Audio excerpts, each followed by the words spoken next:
is Rory O'Toole. And my name is Matt Schultz. And this is How to Be, the podcast where we discuss ancient wisdom, modern hacks, paperback self-help books, and pithy platitudes, in the hopes of figuring out the best way to live this one precious and wild life. Do you long to hear and be heard by your fellow man? Do you feel your anecdotes are leaving your listeners listless? If so, join us as we discuss conversation.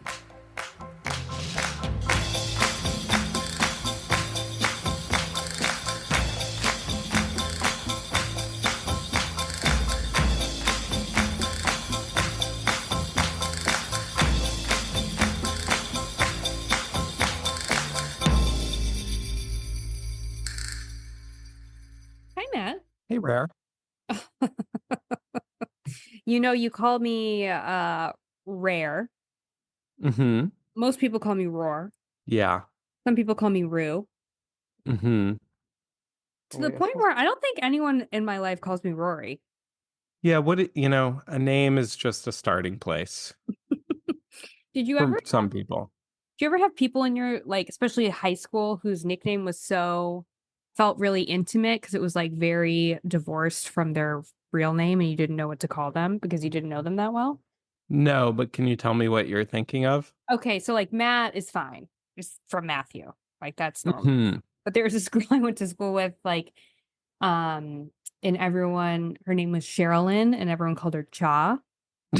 So I didn't know. So you're like, and like everyone called her that, so now you're screwed. Yeah, but I just know her from class. So to say Sherilyn, you know? Yeah. Or there was this girl named Kathleen, and everyone called her Beans. Hey, Beans. Hey, I got your number from the student directory. What pages were we supposed to do in math tonight? No, 100%. Evens or odds? Okay, thanks. 100%. Exactly.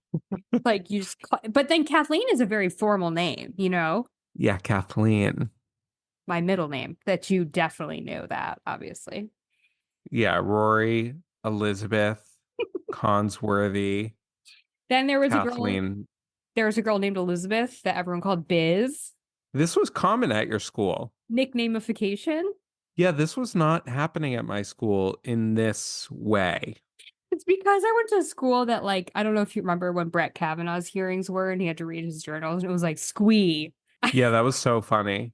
I went to one of those schools, like very preppy. Like we had a sailing club. We were lacrosse state champions. Like, and everyone had a stupid nickname. Man, what a moment. What a tumultuous decade. Can't wait to see the Wonder Years style show they make about this tumultuous decade. What did I see that, like, when that 70s show came out, it's the same distance between now and the year 2000? Really? Mm-hmm. 2000 is like the 70s from when yeah, that's crazy. Yeah, like our parents must have watched us watching that show and been like, yeah, that was a show that takes place in the recent past.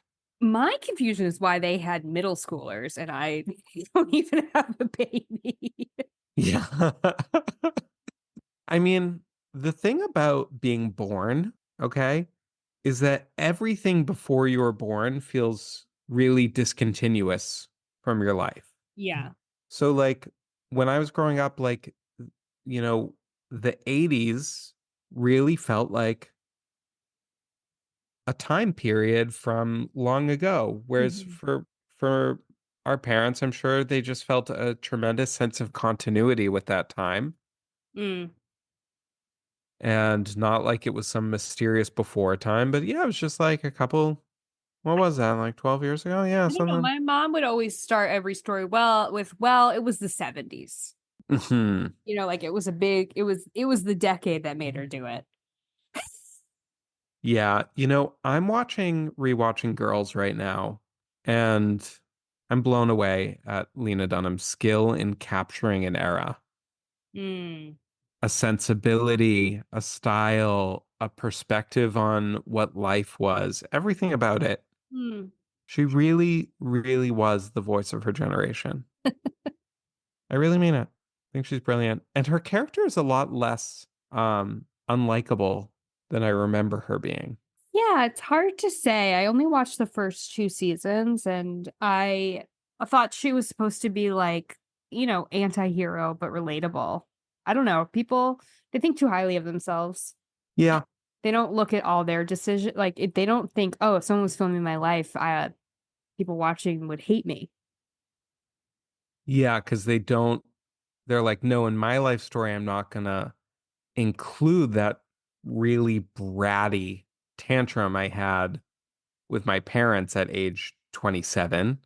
No, but they also are like, "Well, that bratty tantrum was well deserved." Obviously. Yeah, or they just think like it doesn't really speak to their narrative, even Yeah. if they have like a little, like it falls beneath our sense of dignity. We should do a whole episode on dignity. We should do an episode on dignity. I'm big on That would you be, know me, I'm big on dignity. Never give up your dignity. yeah, Some people are like, "Who yeah, cares about dignity? What do I need that for?"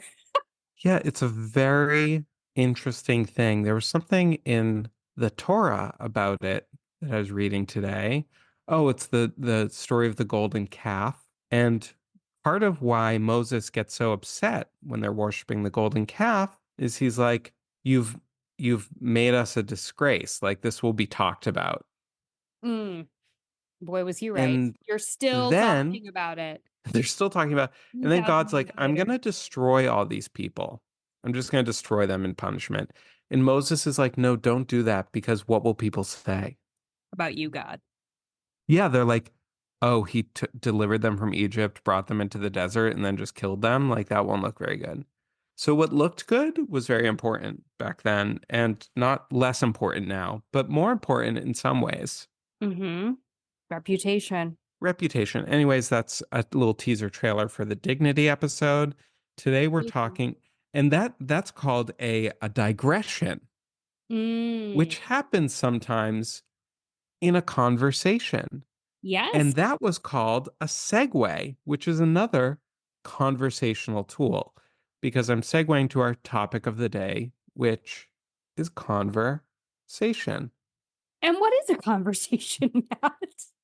I like to start with a definition.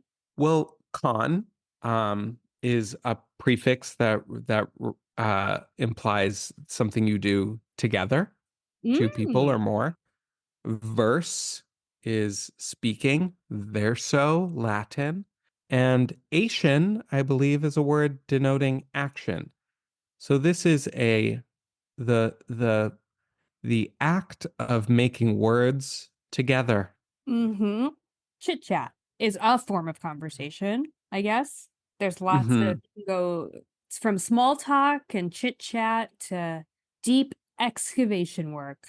Yeah, like okay, here's some types of conversation that are big in my life. Debrief. Oh, what's a debrief? Oh, let me tell you how at this party went. More like, okay, like me and my partner leave a party, let's debrief about everything that happened. You got a Then debrief. there's debrief to another person about something that they weren't there for. There's storytelling. There's catching up. Yes. There's checking in. Yes. There's advice, There's, yeah, seeking venting. We already and did giving a whole advice. episode on that. Yeah.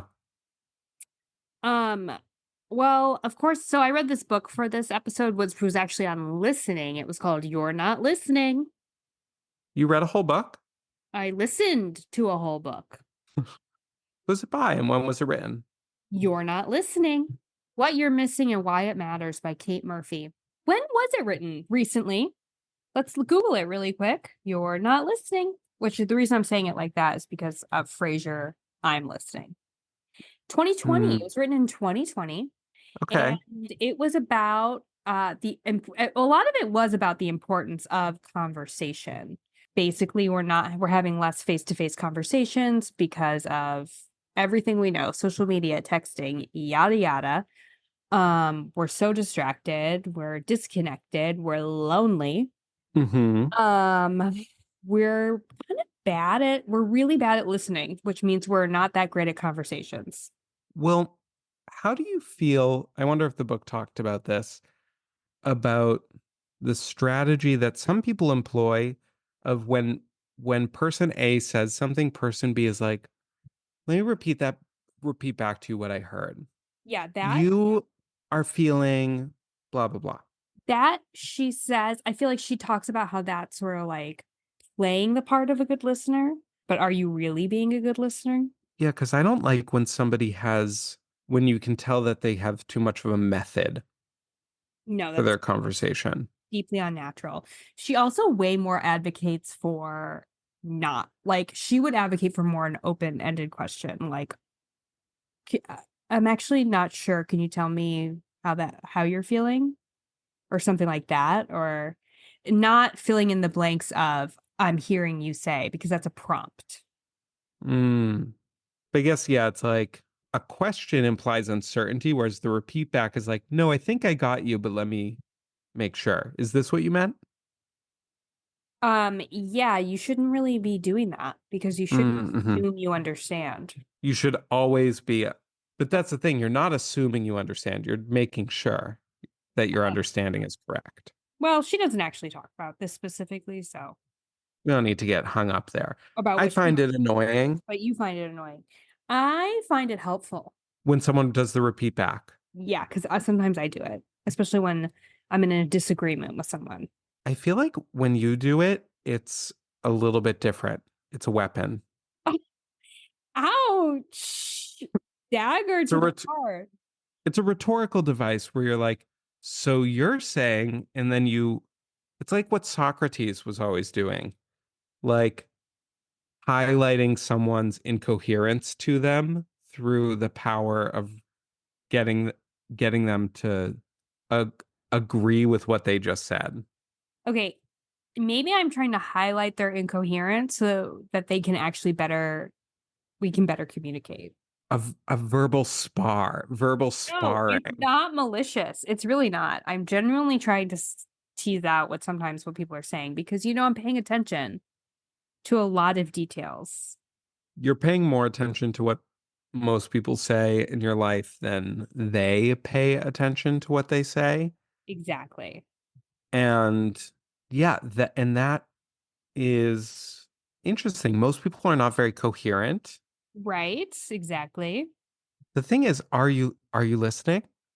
It's like, are you listening to yourself also? Oh, well, Do you hear what you're saying? a huge part about this book is actually that how much we project our own internal voice onto like other people and what they're saying. So it's like Hmm. really hard to have a conversation with someone where you're not just having a conversation with yourself. Was it backed up by studies? Oh, duh. So like when someone says, That's what books are yeah, these days. studies, neuroscience, social media is bad. Yeah, this type of book. Yeah. I actually liked it though, because she was like, it was pretty quick. Oh, I love this type of book, but it's also like an eye I roll. don't, I don't generally, though, Hmm. Yeah. but yeah, so like everyone, like there can be certain things that like are like if someone says, uh, oh, you look different today, that could mean a Hmm. hundred different things to someone. And when someone hears that, it's like really a lot about them, how they're going to interpret it. Yeah. You know, I have a friend who's a dancer Mm-hmm. and I'm a writer, and we were talking about our respective arts. And she was like, well, there's just something so like non-abstract and concrete about writing. I was like, I really don't think that's true. I think there's actually probably nothing more abstract than language. Like we make these sounds. It's like blanch and ranked, and we've decided as a society that that means something, but then it also means something to you in addition to its straight dictionary meaning. Yeah, absolutely. That's what makes conversations communicating verbally so difficult, I think. And they should to speak to that, the more you know someone, according to this book's studies that they cited, actually the worse you are at interpreting what they're saying to you. Hmm. Why? because you you assume you are, know. yes, because you're relying on the past to understand someone in the present. I feel like with that's a safe assumption most of the time. Well, I don't I'm know. usually not saying something radically, I'm not usually using language in a radically new way that would, if you and me were having a conversation where I think like yeah, you should use your past context to get me. Yeah, you can, but it's also like if once you tune out, so I think it's talking about people who are just like really bad listeners and have been tuning out their prattling wife for 10 years and like aren't seeing who they really are in the moment, you know? Hmm. Yeah. And like, okay, in Girls, I thought this was fascinating. Shoshana is getting um dissatisfied in her relationship with Ray, Hmm. and she makes out with a doorman at a party she goes to.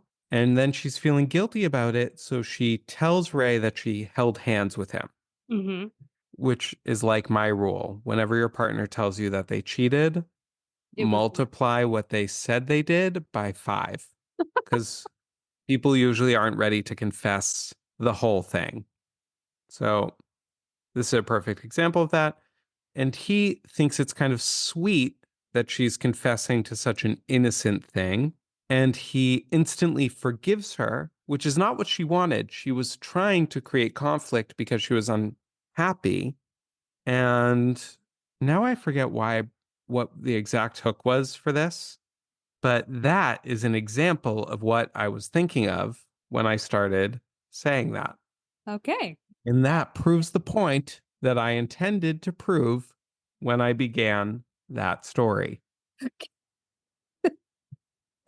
Okay. All right. All right. So here are some really bad things that people do. Being conversational narcissists, she talks a lot about, which is when, of course, people always bring the subject back to them. And Hmm. they're not necessarily bad people, they're just not self aware and they are not self monitoring. So they do the shift response. So, like, you just told me that story about Girls. And I could be like, I love Girls. I watched Girls every weekend when I was 24 and it was on Sunday nights. And then you'd be like, instead of saying something like, oh, what made you decide to watch Girls? Yeah. Hmm. And I feel Yeah. everyone is, this book made me realize how bad everyone is at listening and how everyone is just waiting for the next thing that they can say. And I really, really want to be a good listener. Like this is my new thing, which was the You don't idea, really? the name you wanted to name this podcast. Oh yeah, my new thing. This is my new thing. That was an alternative idea. My new thing is being the best listener in the world because two things. One, sometimes when I listen to this podcast as I'm editing it, I'm like, I'm not listening enough to you. Yes, I have that experience all the time because when I'm listening back, okay, and okay, this is interesting because people are bad listeners, but and when we're having conversations, we just want to talk and say our own thing. But we also are listening to podcasts and YouTube and shit all the time. So you would think that in a conversation, we'd be like, give me content, because that's our behavior. And it's not like when I'm listening to a podcast, I want to be chiming in. Occasionally, you do have that feeling. And people have told me that about this podcast, that it makes them feel like they want to chime in. Wait, really But quick on that. DM us. We'll read your comments on the air. We'll bring them up. DM us questions, your comments. We want to hear from you. yeah, that's true. Anyway, you were Should have a saying. little section. So we do love to listen sometimes, but then when we're actually have a chance to listen to someone in front of us, we just want to talk. And then when you and me are listening to this podcast after it's recorded, we hear each other in a way that we didn't when it was a conversation. Mm-hmm. Isn't that fascinating? And then I'm like, I totally did not actually respond to what Rory just said. I just said a different thing. Yes, because sometimes, like we talk for a few seconds, right? Which is way too long for our attention span. So we talk, and I have a response to the first thing you said. So then I'm just waiting for the second thing to be said. So I can come in and respond with the first thing. Like it's not fully an open brain, open heart. Yeah, because you want to respond to the first thing. Yes, I very much relate to that. And also there's that sometimes this happens in conversations where maybe you're with people who you're a bit more shy or reticent around or know less well. You have something and you see the conversation about to move on and you're looking for your window to be like, my mom met Margaret Thatcher.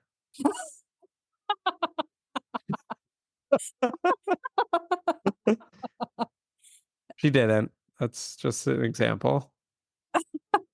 But that's very true. And one of the worst conversational things you can do, especially in a large group, is be like, and back to that thing you said about Margaret Thatcher 10 minutes ago. My mom met her. It's like once that opportunity passes, wave it goodbye. People's opinion of you is not hinging on it. You have to go with the flow of the conversation. Now, what if conversations, a master class in bad conversations is The View? They're just all speaking over each other, and they're all doing this thing where it's like they're asking a question with such a strong agenda, usually to make it known to the audience and to the person they're interviewing or to each other that they are actually incredibly knowledgeable.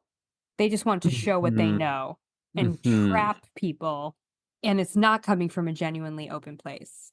Do you mean when they're interviewing someone or just when All they're like going? all of the above. They're incredibly dismissive of each other. No, they don't respond to one another, do they? No, and they think that everything that the other person said, if they don't agree with it, instantly gets classified as stupid. Mm-hmm. Now, it would be good, however, or maybe it wouldn't. What do you think? If conversations had a whoopee, if every conversation had someone sort of monitoring, we don't have a lot of time left for this subject. I'm getting a legal note. I would love a monitor, but I wouldn't like Whoopi to be the monitor because she is the same, just as bad as everyone. I also hate it when she brings up a subject that she thinks is stupid in like a Valley Girl voice. So she'll be like, Oh yeah. today on Vanderpump Rules, Tom Sandoval it's like, okay, I get it. You think that this topic is beneath you and you have an EGOT and you rolled on into this show wearing Crocs and no bra and need to get home to smoke your marijuana. But can you please give it a little bit of dignity here? Yeah, that's part of the show, you know? There's a reason that you're not on CNN discussing, as one of their Ukraine analysts. Right. Exactly. Exactly. This is your level. You cover, I mean, honestly, they cover both. They do cover both, but this is your level. This is where you are. Like you are a Ukraine analyst of a sort, Not the but preeminent. not the preeminent. And you also have to discuss these like I think sometimes that like their topics are just viral quoras. Like that story of the woman who divorced her husband because he pushed her face in the wedding cake. Oh, did they discuss that? No, but wouldn't that be a good topic for them? Do you know that they didn't discuss it? Oh, I do not know that they did not Oh, discuss okay. it. So you just haven't been watching. They almost certainly did discuss that. That's Really? exactly up their alley, don't you think? I mean, you brought it up, and I thought it was very astute. Yeah, I think it would be great for them. I brought up to Yoav and he agreed. Divorce. Divorce. Agreed. I also want to do an episode on We'll put a link to that Slate. I think it was a Slate advice column actually. yeah, I'm sure People Magazine picked it up. Actually, we already did this episode quitting. I wanted to do an episode on jumping to the dump, but I guess we did quitting.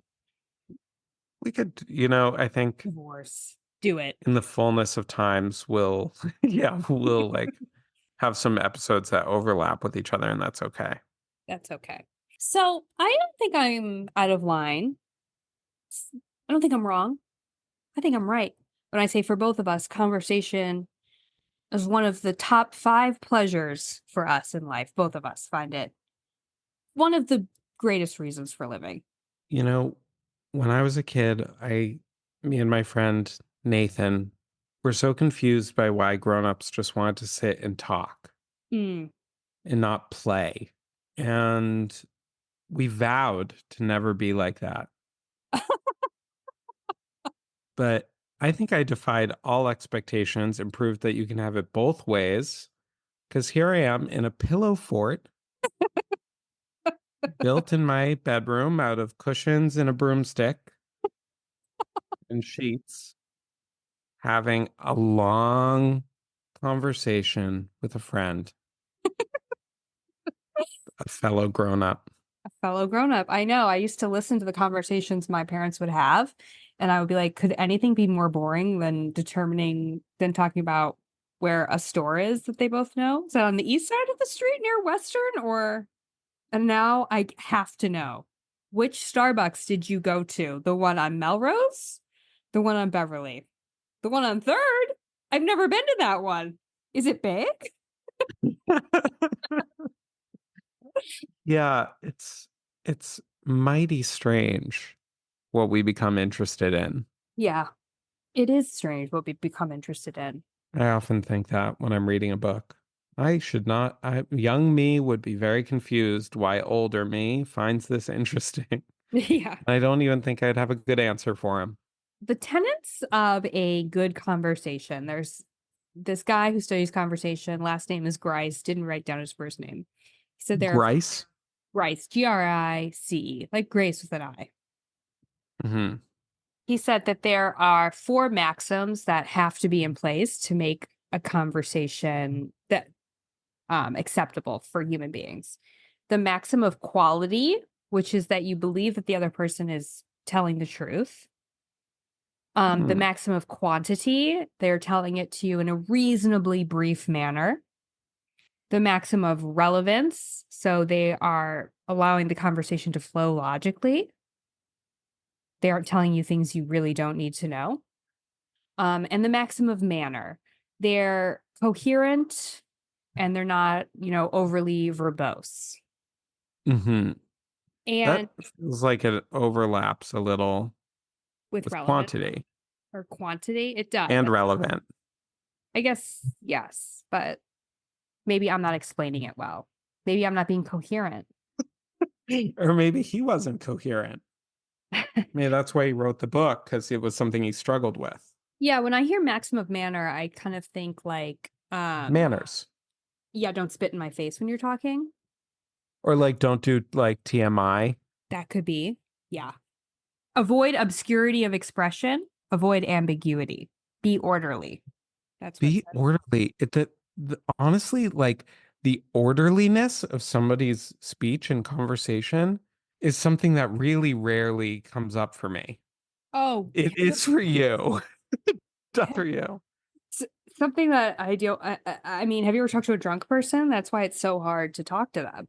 I don't talk to drunk people often. Yeah, I feel like most of the conversations I'm having are orderly enough. Well, what do you think in your life the people who are bad conversationalists, and hopefully we can talk about good ones too, but where do you think that they of those 4 are the most violate the most? Well, there was this kind of answers that question. It's not so much about bad conversational lists as bad conversations, because I sometimes think this happens and it's no one's fault.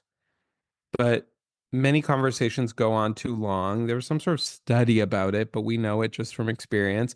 You're chatting with someone at a party, and okay, that was nice, you're done, but you're like a little bit stuck.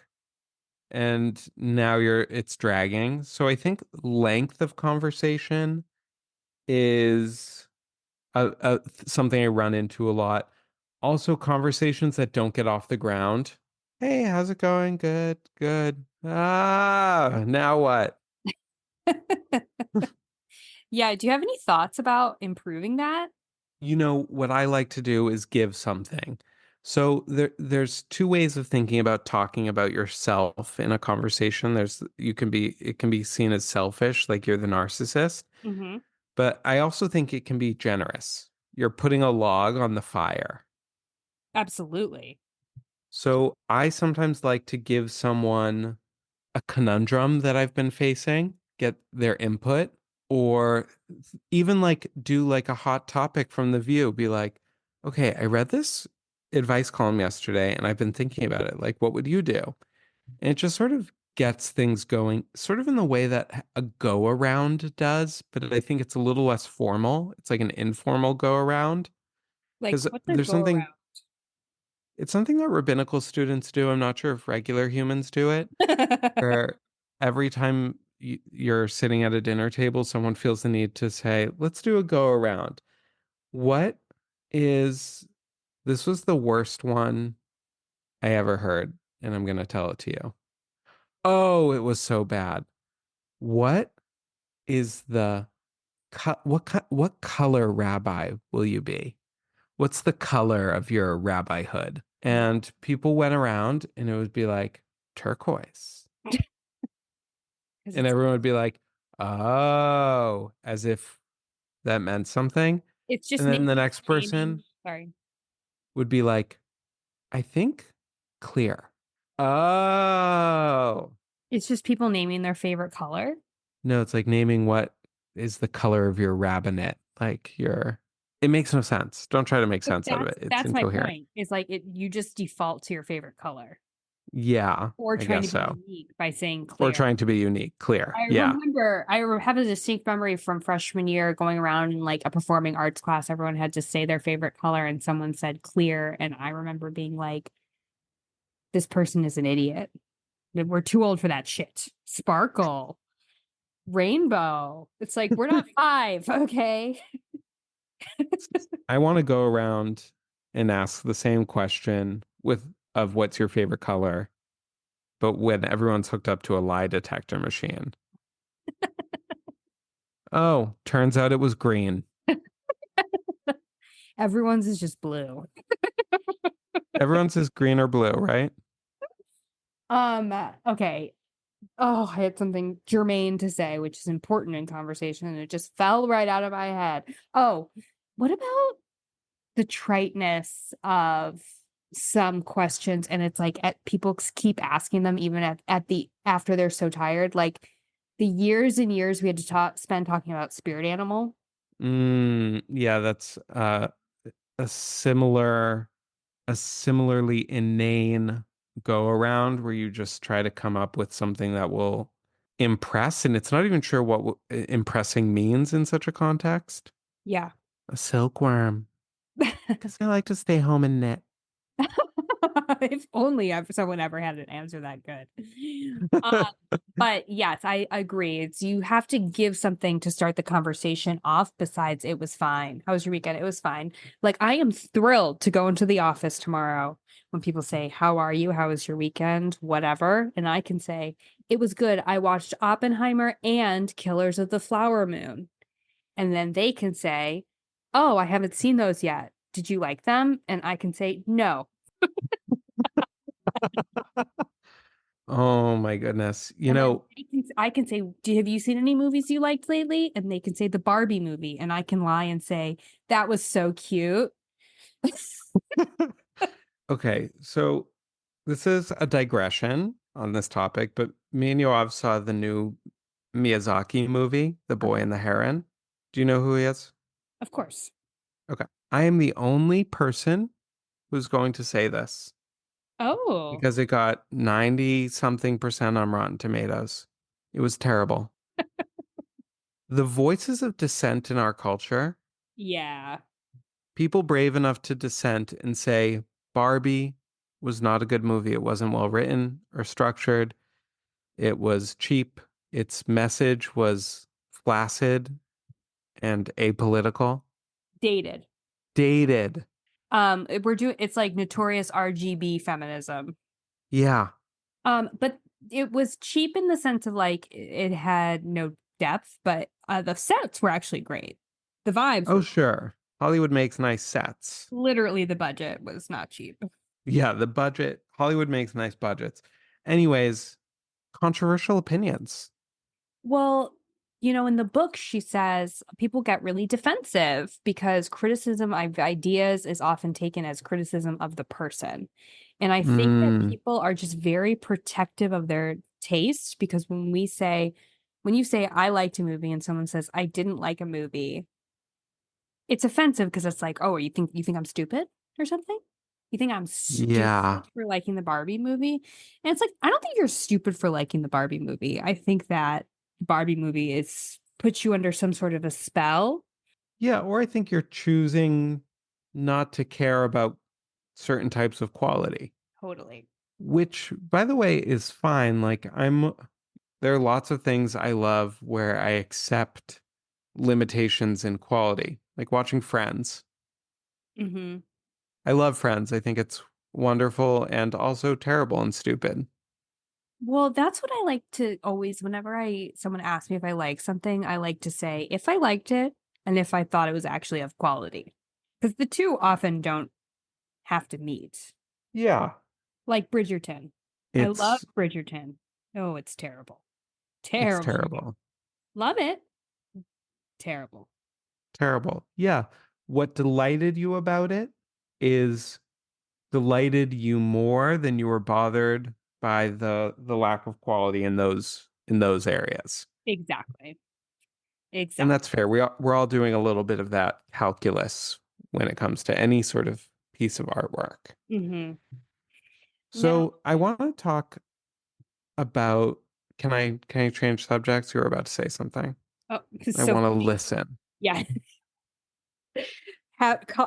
Having the topic of conversation be conversation for this conversation has really made us conversation manner mindful. Yes, yes. Please do. So, do you believe that certain topics are off the table in conversation? Religion, politics. I don't, but I think that you have to have a certain sensibility to handle them well in conversation. Hmm. I think, are you having the conversation to just have a platform to, say what you think and make people listen to you and try and prove how intelligent you are? Or are you genuinely there to discuss something and can you keep your emotional timber at a reasonable level? Timbre. Timbre. Timber? Or I don't know. You get what I'm saying. If Who oh, we really want to talk about social storytelling.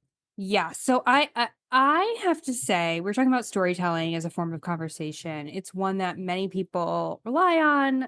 I have to say, I think it's my weakest area of conversation. I do not think I am a good storyteller. I'm realizing this more and more.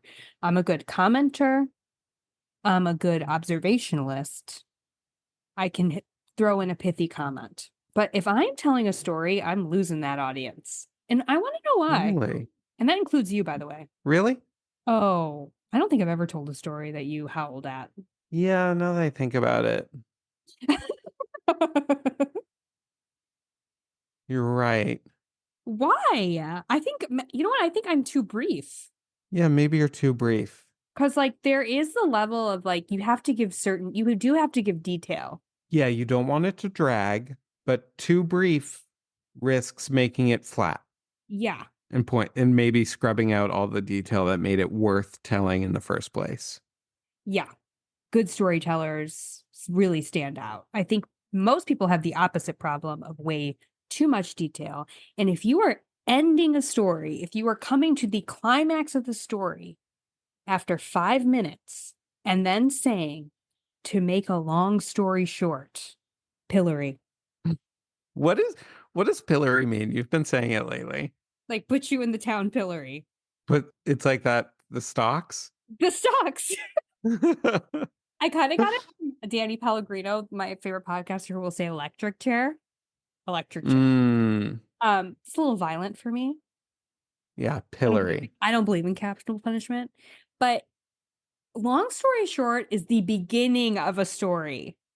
It's not the end after you told the long part of the story. You did not make the long story short. Yeah, you don't get to do a little TLDR You don't at get to the be like, end. "Oh, actually, this story is really short, so I didn't just waste your time." Long story short, well, people love those phrases.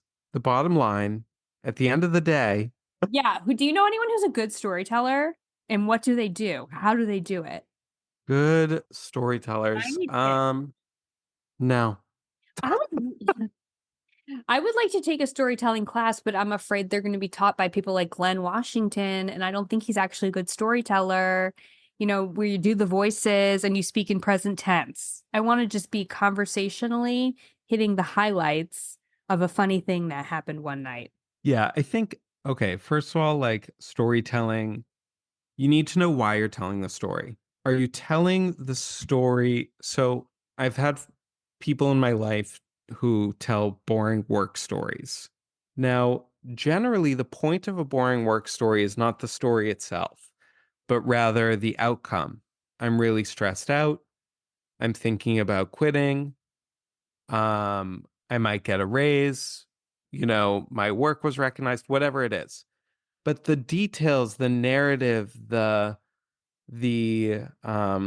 Mallory, who she's not my boss, but she does sort of look over my work sometimes. And she's not like supposed to give me things to do, but she does sometimes, and it's cool because like we all like chip in, like now you're in the Yeah. weeds. Yeah. I'm lost in a sea of needless detail. Yeah. All you need to say is, I'm so swamped. And now talk to me about your feelings. Totally agree. I can't I guess sometimes I feel like people are telling me a lot of times people tell work stories, I think, to express the injustice they feel at their job and to get me to Yeah. their side. But it's like, baby, I'm on your side. Okay. I'm on the side of my friend, not your boss. Yeah. Okay. It's almost guaranteed that I'm going to be on your side because you're not going to present your own incompetence and laziness accurately. And no matter what, when you're telling a work story where you've been, unless it's like categorically outrageous, it's going to come off as mundane to me, you know? Yeah. So, like, I'm going to be a little bit like, why are you so upset about that? Because I'm not there. I'm not in it. You're in it. So it seems like there might be some objective intrigue to it, but baby, there isn't. Yeah. And some people never tell work stories. Yeah. You. I can think of a lot of people in my life who just don't tell them. And I think it's a good policy, unless they are funny. And some people do know how to make a work story funny. Absolutely, they do. Actually, you know who gives me good details from their work? My mom. She works at a haunted hotel. Ghost hunters come there. Oh, yeah, that's amazing. And she doesn't tell a big story. She gives selected details with images, like a little mental picture that you get to enjoy of the people with the night vision goggles coming into the hotel. It's funny. You know, next time I tell a story, I'm going to want you to workshop it with me. Yeah. Yeah. You know what's interesting is talk show anecdotes. Oh my God. Some people, it's like so. I don't know if you've ever seen Kelly Clarkson, but she's so terrible. She's a horrible talk show host. I love her though. Really? Oh, I love her. But she cannot get the funny anecdote the way that Stephen Colbert can. But I'm confused. Like, so don't those people come in with those things prepared, They do. but then the host comes up with questions that they want to ask about it? I think they screen the questions, but yeah. It's just Yeah. sometimes it can come across as like clumsy in the So I find talk show host conversations to be so anxiety inducing. Interesting. You love talk shows too. Yeah, I don't watch them so much anymore, but I used to watch all the late night shows. And I think a large part of it has to do with the fact that like there is a register of depth and seriousness that a conversation can have from incredibly shallow to very deep to even below deep, which is like you're getting into a fight or, it's like inappropriate. Let's say below deep is inappropriate. Hmm. So the talk show tries to keep the conversation in a very specific frequency Hmm. of completely pleasant, nothing deep, interesting, but and it has to stay right there. And sometimes these celebrities, the talk show hosts are usually masters of that frequency, but the Mm. celebrities often aren't. And sometimes they share too much information or they say something weird and you see the host trying to redirect them. And it's like the power dynamic of it is weird because like the host is such a lesser celebrity, but he is redirecting, Scarlett Johansson. Can you think of an example where you were No. like, "Oh my God, this celebrity really went off the rails"? Because I'm thinking of Kelly Clarkson when she was interviewing Kelsey Grammer and he cried about John Mahoney. Mm, She did hmm. such a bad job of handling it. Yeah, what'd she do? She was like, "Oh, so yeah, sad." You know? Yeah. No. Yeah. She stayed in that frequency of like pleasant. She couldn't get real.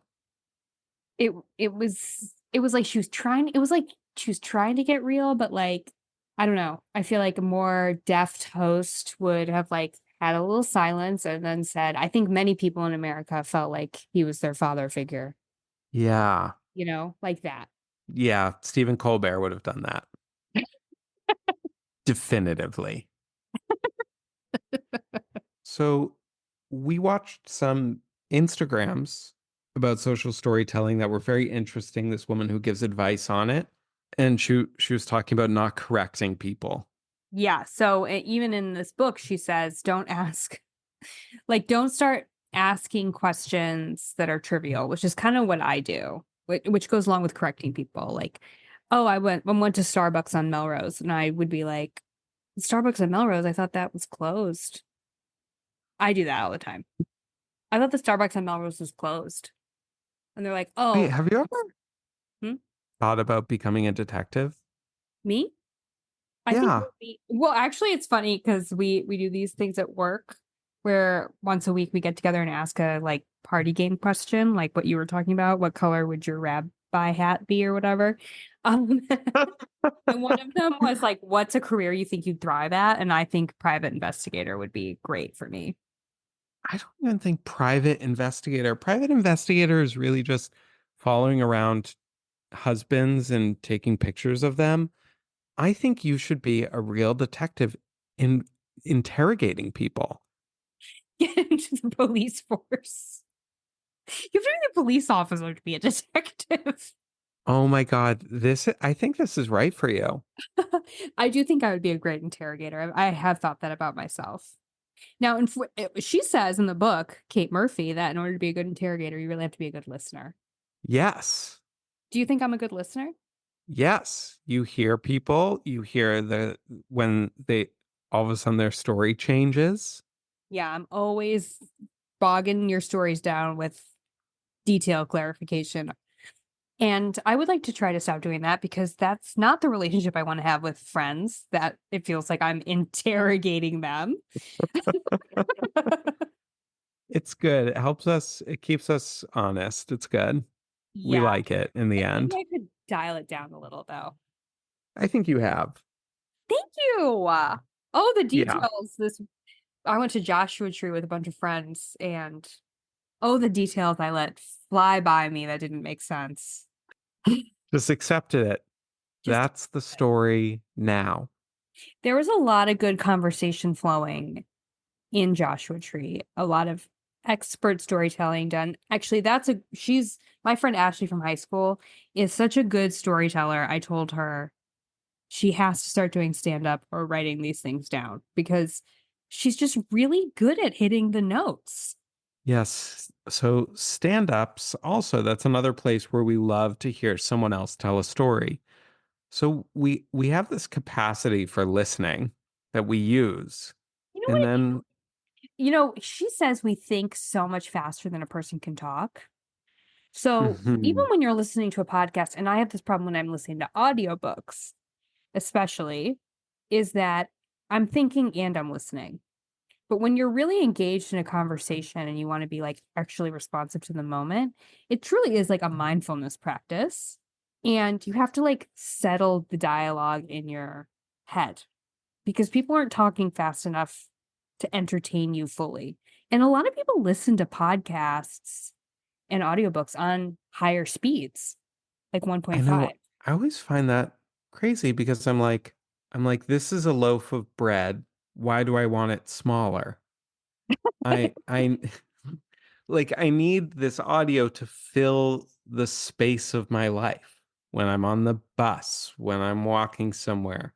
I need it, if anything, I want it slower. I need more. I'm always outpacing my content. Yeah. Yeah. Agreed. Maybe it's because podcasters are interesting and they're good storytellers and like most people in our lives are not it's not their job and they're not hopefully they're not speaking to us as if we're an audience but as a real person in their life and so they aren't trying to make it super polished necessarily. And I think she gave a really good tip in this book for it's just like with meditation when your mind wanders, acknowledge, bring it back. Hmm. You know? Now, I knew this group of friends who I would sometimes hang out with, and I don't think they're listening. There was no, so something that's talked about a lot in the Jewish world is like cultural variance in terms of what's rude with interrupting. Like Mhm. Jews generally, ethnics generally interrupt, Mhm. um, and Jews among them. And it's not considered rude, it's considered collaborative. But I had this group of friends where it would honestly, there were such silences in the conversations. You would get together at a coffee shop and just everyone would sit in silence. Hmm. Isn't that insane? I had to stop hanging out with them. I was like, I can't do this anymore. I'd rather be at home watching TV. But silence is an interesting conversation topic also. What do you do with it? Yeah, I mean, we have the intense need to fill it. Other cultures like silence is revered, like Asian cultures. Hmm. Putting a little silence in the conversation is a sign that you're like really thinking about what someone said. I don't know how interrupting could be perceived of as not rude. I think it's so rude. It's one of my least favorite things about myself is when I interrupt people, I was just gonna say, that I'm an interrupter.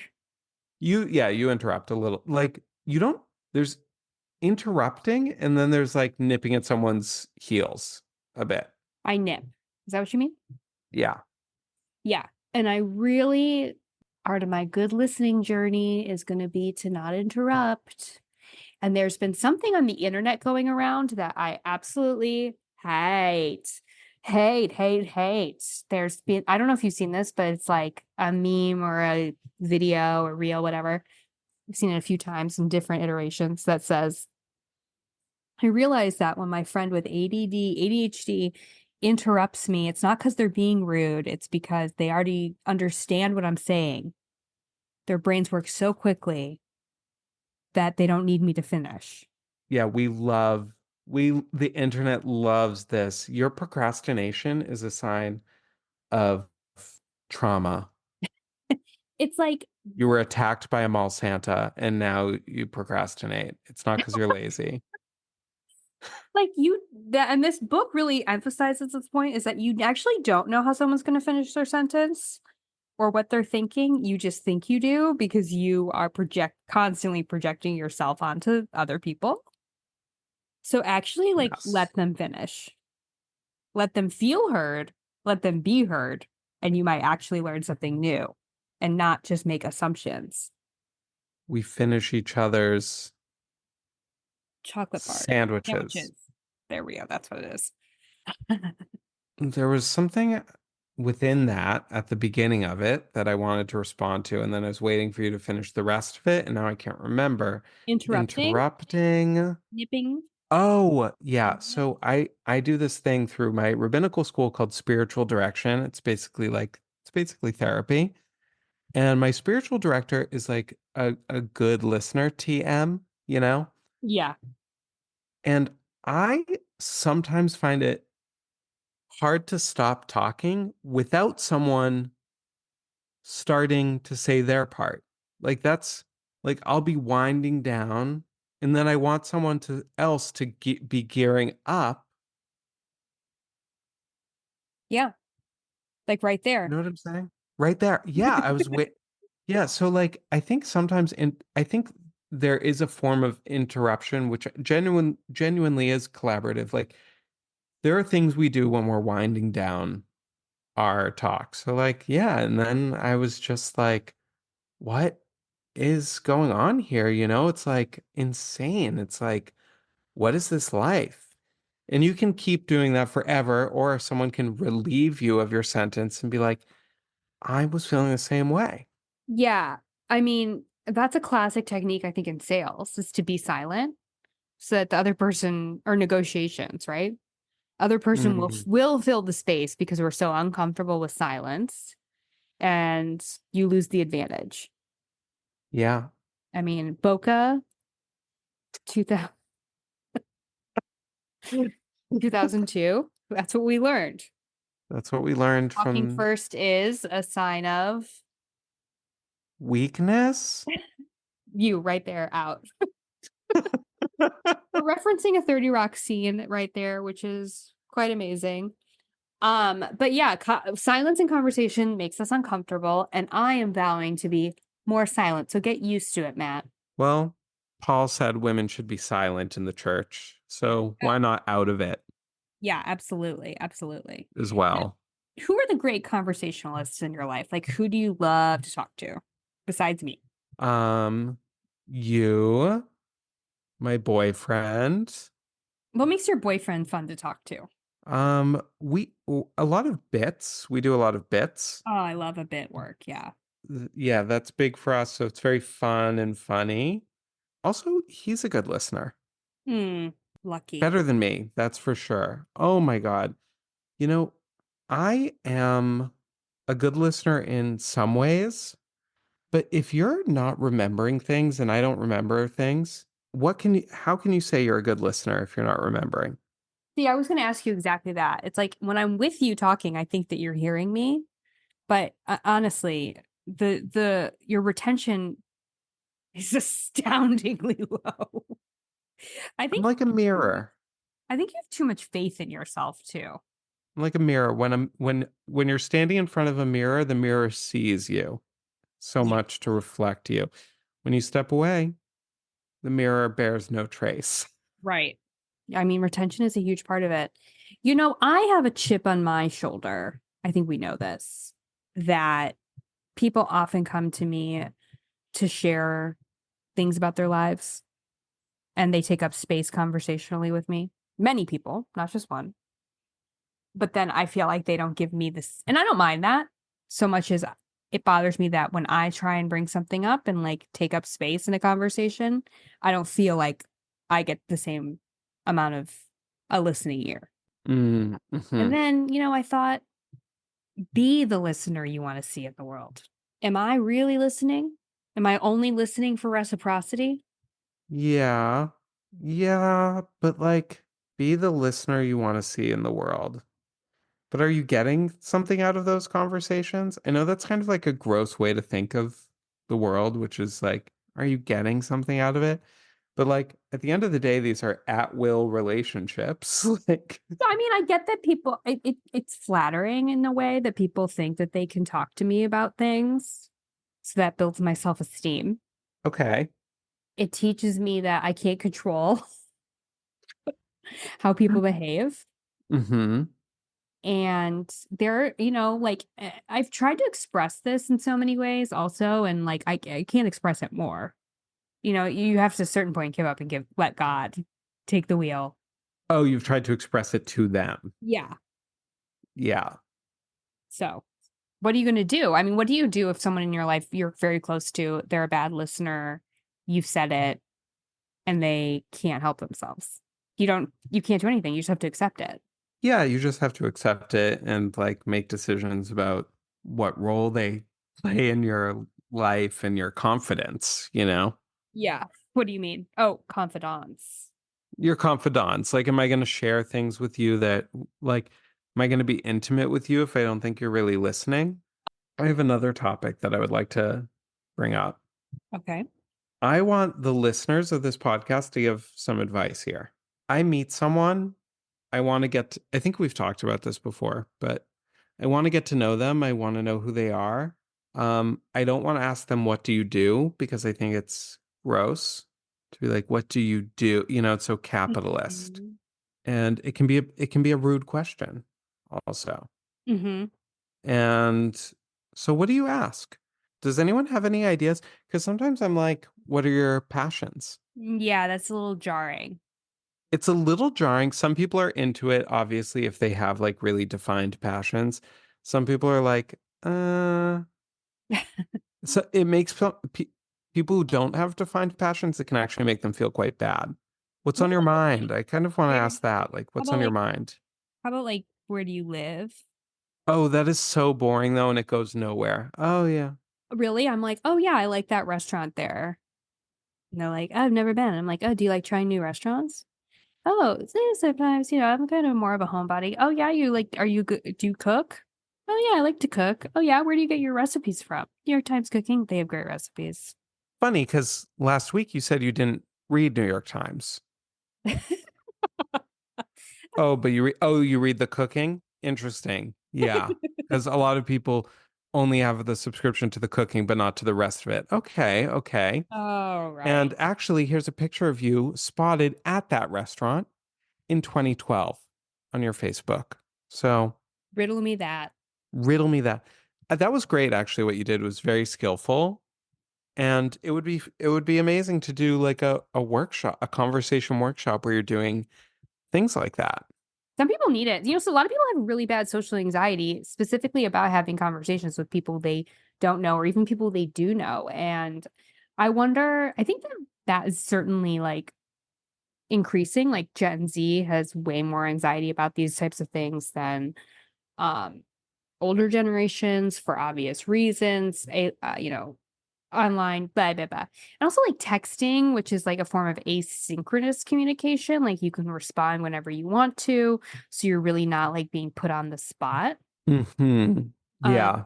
and you can sort of plan what you're saying. I think texting is the death of conversation because if you can be listening to someone's cadence, their emotions, and still misinterpret what they're saying, taking out inflection is so ripe for miscommunication, I think.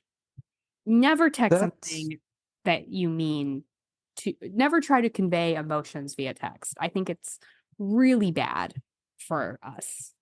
that's true, but I do think people have come up with interesting ways of putting emotions into text. Like we laugh about emojis as a culture and like never use an exclamation point in a business email. It's like, actually, no, you should use exclamation points in work emails because it can be a really important way to soften tone and express friendliness. Yeah, that's absolutely true, but, like, I don't think you should get into a text fight with someone. Do you? A text fight? No, absolutely not. Yeah, and that's one of the things that I think is also the death of conversations is like people, when you're always on your phone, and I'm guilty of this too, like checking my phone when I'm should be engaged with someone conversationally, Yeah. or like leaving your phone on the table is even like ripe for adding level of like half there-ness. Yeah, it draws the focus even when you're not directly looking at it. I've gotten into do not disturb lately. Oh, I do not disturb, baby. I love it. I never used to use it, and the buzzing, the knowing that you got a notification is so distracting. Oh, I know. I'm not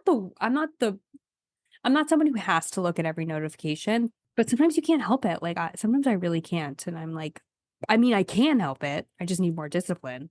No, there is no discipline with this stuff. That's what we've learned. There's no discipline that we can, there's just like there is no discipline for, you know, a drug addict. Mm. There's no discipline with this. These are the cigarettes of our times. Yeah, it's true. And this the book I read spends a lot of time talking about how bad social media is for us, which I think is so unnecessary at this point because it's like just a whole chapter could be social media is bad for us in every self-help book because it's like we know we don't need the studies to prove it, and we know how bad it is and we're doing nothing about it. It has not made us stop. No, that's why, Knowledge. like, I'm so thankful that I have Shabbat because realized that I'm never gonna beat this habit that I have with my phone. Nothing I've tried has worked. So at least I get a day off Yeah, I hate Shabbat. because I'm unavail. You're so unavail. But imagine if we were together on Shabbat, how alive and focused I would be, Uh, listening. I'm listening. All right, Matt, anything else you have to say about conversation? Some say it's a lost art. Do you say that? Yeah, sure. I just can't think of a better way to spend your life than chatting with people who you like, Yeah. learning about them. I think it's so important. I think it's important to talk to people of all walks of life and be curious about them because I think it's enriching to ourselves. I find it super enjoyable. And as I've mentioned about 40 times on this episode, I'm going to really try and be a better listener because I think I have room for improvement, and I think it'll only be good for me and for people in my life. Well, I look forward to listening to this podcast when it's recorded and seeing if I actually listened to you. I hope I did. Oh, I think you did listen to me, whether you'll remember we had this conversation or not. That remains to be seen. Yeah, I'll be like, what are the ruins of this pillow fort in my room? Must have been in a silly mood last night. All right, Maddie. Bye da bye. And see you in a moment to record the intro. Bye bye.